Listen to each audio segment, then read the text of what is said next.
رسول اللہ صلی اللہ علیہ وآلہ وسلم نے فرمایا، رمضان کے لیے شعبان کے چاند کی گنتی کرو۔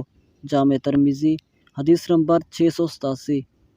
نبی اکرم صلی اللہ علیہ وآلہ وسلم نے فرمایا، اس ماہ رمضان میں 1 یا 2 دن پہلے رمضان کے استقبال کی نیت سے روزے نہ رکھو، سوائے اس کے کہ اس دن ایسا روزہ آ پڑے جسے تم پہلے سے رکھتے آ رہے ہو، اور رمضان کا چاند دیکھ کر روزہ رکھو اور شوال کا چاند دیکھ کر ہی روزہ رکھنا بند کرو۔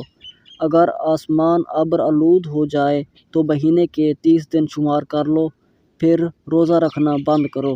جامع ترمذی حدیث نمبر 684۔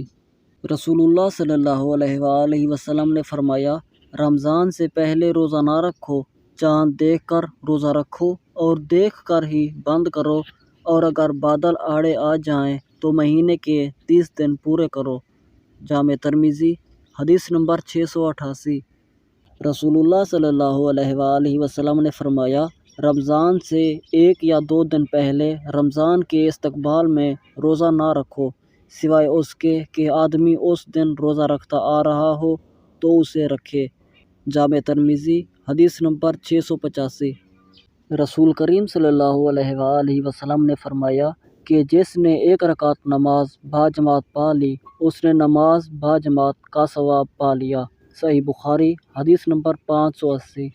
رسول اللہ صلی اللہ علیہ وآلہ وسلم نے فرمایا، جب ماہ رمضان کی پہلی رات آتی ہے تو شیطان اور سرکش جن جکڑ دیے جاتے ہیں، جہنم کے دروازے بند کر دیے جاتے ہیں، ان میں سے کوئی بھی دروازہ کھولا نہیں جاتا، اور جنت کے دروازے کھول دیے جاتے ہیں، ان میں سے کوئی بھی دروازہ بند نہیں کیا جاتا۔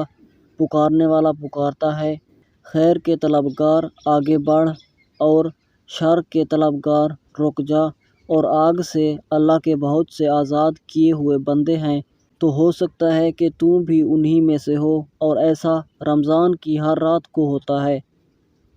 جامع ترمذی حدیث نمبر 682۔